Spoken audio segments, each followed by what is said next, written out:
Welcome to After the Poll, the summertime edition, where I take some of the comic books that I read for the current comic book week and share my opinions with you guys. Welcome back to Comic Book Corner 2.0. I'm Mike Spider Slayer. If you love daily comic book content, if you love me helping you make decisions on what comic books to buy, you came to the right place. Before we dive into this week's episode, guys, I just gotta give a quick shout out to MutantBeaverComics.com. If you love exclusive variant comic book covers, that is the right place to go to, guys. They offer top-notch packaging, great customer service. They have over 4,000 variants in their store. So if you guys like that kind of thing, go ahead and check them out. There is a discount code in my description box below, Corner 10. Not only can you save 10% on that purchase, but every other purchase after that. So once again, MutantBeaverComics.com. So let's get started with this week's episode of After the Poll. So just a reminder, this is an abbreviated version of After the Poll. I did read all my comics, but I wanted to talk about a little bit of everything. And once the summer tennis season is over, we'll get back to the regular version where I talk about all the books I read for the week. But we got a few from DC, we got Marvel, we got, a little bit of everything. So the first book we're going to be talking about is Power Girl issue 9, 32 pages. The price is $4. The writer here is Leah Williams. The penciler is done by Eduardo Pensicchia. I don't know. It's not bad. The artwork actually looks really good. This book is filled with action. Unlike the last issue where in the beginning it was just some like rollerblading or roller skating around.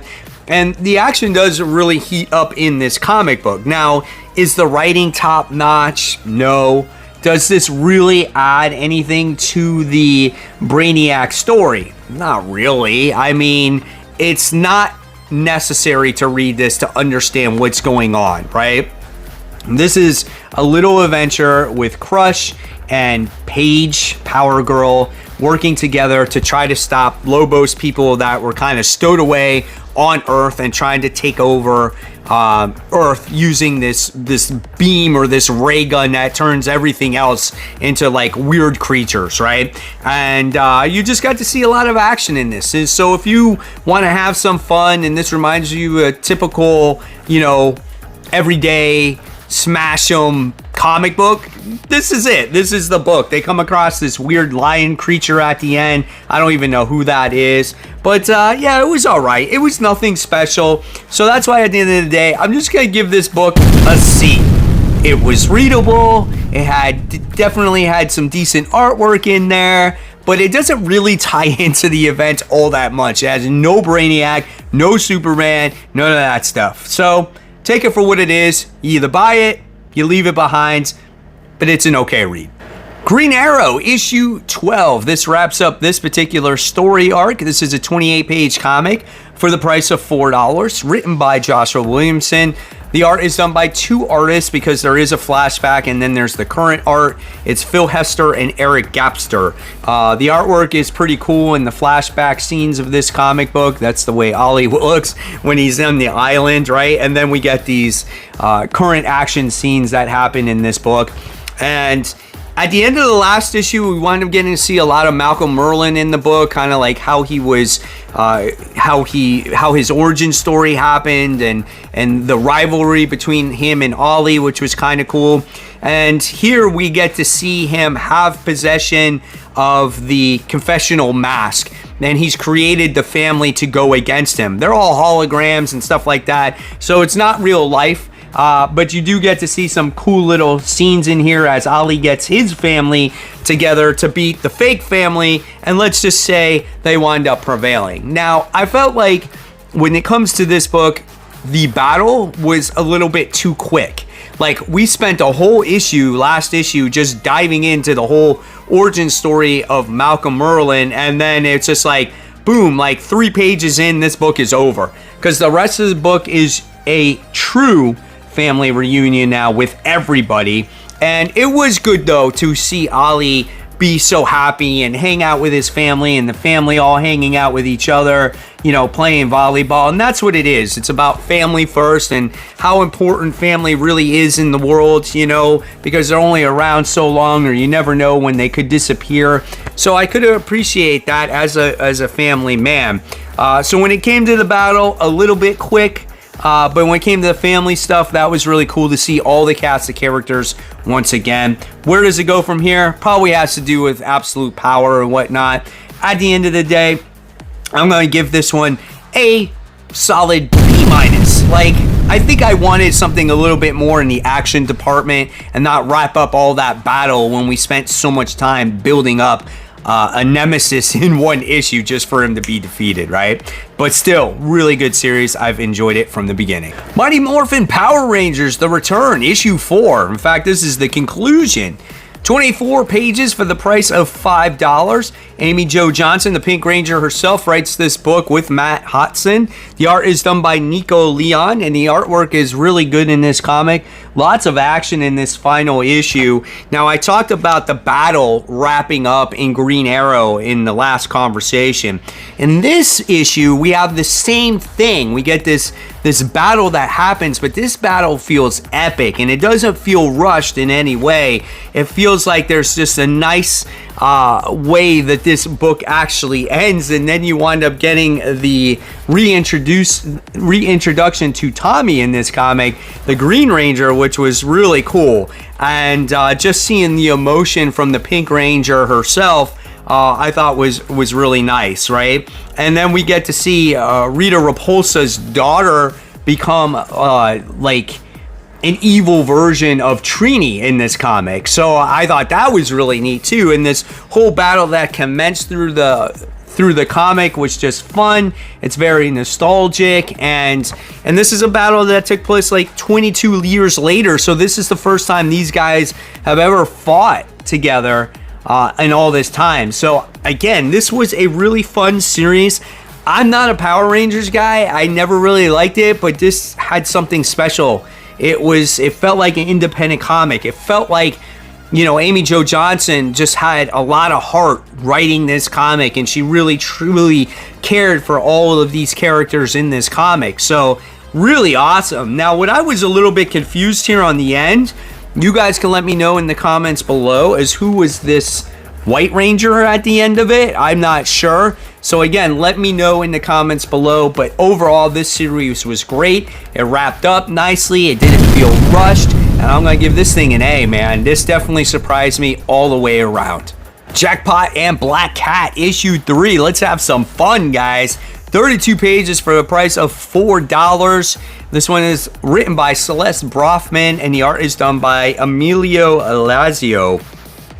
The artwork is fine in this comic. It doesn't like break any barriers, but you do have some decent facial expressions when it comes to the characters. You can tell when they're sad or you know off, or when something's wrong and you kind of feel bad for them, right? So it's definitely decent artwork. It does do the job here, right? I feel like Black Cat, even for my taste, I feel like she's a little too low cut, but hey, it is what it is. The artist wants to draw what he wants to draw. But when it comes to this story, I think it keeps getting worse every issue, and it needs to stop. When we find out Mary Jane is on to Black Cat's girlfriend, who's called Bandwidth, right? And she wants to kind of warn Black Cat about the situation, about why, you know, this is somebody you should stay away from. And Felicia's just like, I think I love her. Like, when do you see those types of emotions from Black Cat? Like, I never see that. You know what I'm saying? She's very much almost too like herself type of girl, and it just, I don't know, it's just kind of weird. And Paul's involvement in this comic is bringing croissants, and if you notice, Paul is always that background character. He's always behind Mary Jane. He never makes a statement, and in this comic book, when he's actually trying to fight, he gets his ass beat in this comic, which is hilarious. And this whole book is about Mary Jane trying to persuade Felicia to be like, hey, you're doing the wrong thing. And she's just like, I love her, I don't know what's going on, and I stand by her side and blah blah blah blah. And I'm just like, Black Cat would never even do that or even think about it. Then we get this crazy stupid fight on the train where everyone is like bad guys on the train, and the only two people that are on there are freaking Mary Jane and Paul, right? And then we get to see them fight like this Squid and Tracer and Rocket Racer, and it's so dumb, dude. And literally every single time, if you notice, when it comes to Mary Jane using her powers in this comic book, it's always the first one that never works, but it is always the second, right? And in this one, she's like, oh, I got the power of the birds, and the birds don't work out. And it's just, the power set is so off in this comic. And then she's like, well, I got the power of the whirlwind, and that works. It's so dumb. It's so stupid. Like, I can't stand this book, And then all of a sudden, they're having a conversation. She's like, do you trust me, Felicia? Do you trust me? And she's like, yeah. And then the next thing you wind up seeing is that Black Cat is there going to help Mary Jane. And you never see what happens between Bandwidth and Felicia. Like, you never see what happened. It's all off panel why they decided to separate and go their own ways. And it's just Bandwidth wanting Black Cat to go and get $10 million from freaking Owl and just go in a hideaway somewhere. And Black Cat didn't want. This is stupid. This is such a stupid book. It's so dumb. It gets an F+ because the artwork is halfway decent. Nobody shines. Nobody stands out. I thought at first Black Cat was a standout character, but she's becoming to the point where she's not written right. Paul's just a jackass. He doesn't do anything right. He should have gotten shot in this issue. It's just a train wreck. It ruins anything that you even attempted to do when it came to Mary Jane being a hero. When Jed MacKay wrote Mary Jane without a costume and all that other stuff, she was way better than this. This is just horrible. And when you have a major part of your story left out of the comic book on why Black Cat is not going to be with Bandwidth anymore, I think that's a problem, don't you? Yeah, and we don't need like 6 or 7 pages of them eating freaking croissants either. So stay away, guys. Just stay away. However, I'm going to see how this whole train wreck ends. Wolverine issue 50. That's it, guys. The end of Benjamin Percy's run. The conclusion to the Sabretooth War. This is legacy numbering 392, 60-page comic for the price of $8. You got a couple backup stories, which I wasn't hoping there was no backup stories, but it's fine. The second backup story was actually, the first backup story was actually pretty good. And the conclusion to this comic was actually pretty good as well, as you do get the death of Sabretooth, which I was surprised to see. And of course he's going to come back, guys. This is comic books, right? But when it comes to this comic, or I would say the Sabretooth War in general, that this event went on a little bit too long. I would say 6 issues would have been perfect for this.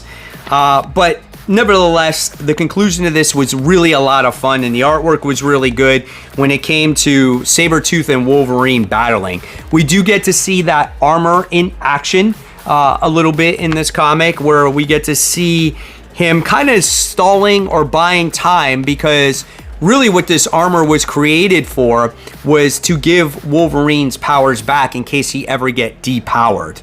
So that was quite interesting. I didn't see that coming, but the whole fight between Sabretooth and Wolverine was fun. I really enjoy that, and that's what you're going to get out of this comic book here.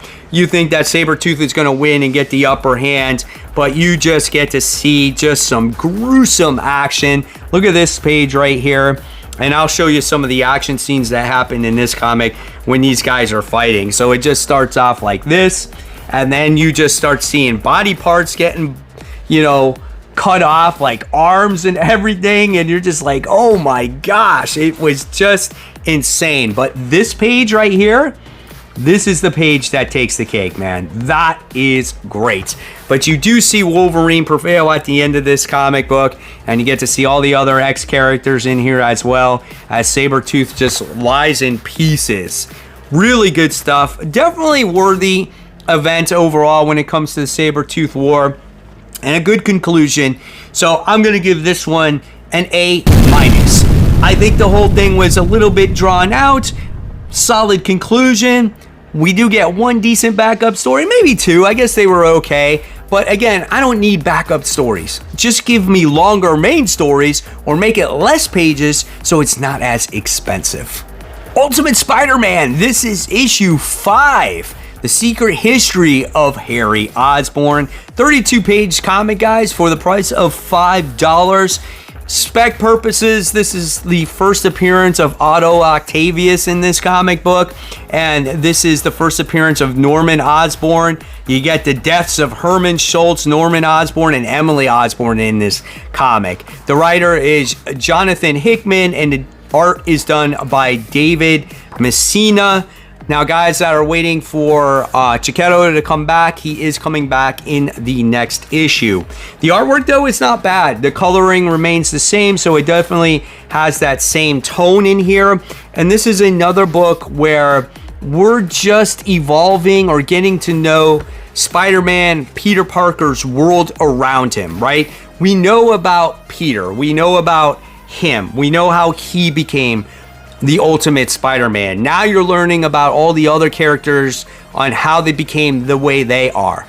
Maybe that might be a drag for some people, but if you're into character growth, I feel like this comic book definitely hits the mark here. And we just got to see how Harry became, again, the Green Goblin. His involvement with the Kingpin, how he got his suit, how he found the Stark tech, how you got introduced to Otto Octavius here, how he's working with Harry Osborn, just all those different and little things, and it goes all the way up into the point of today.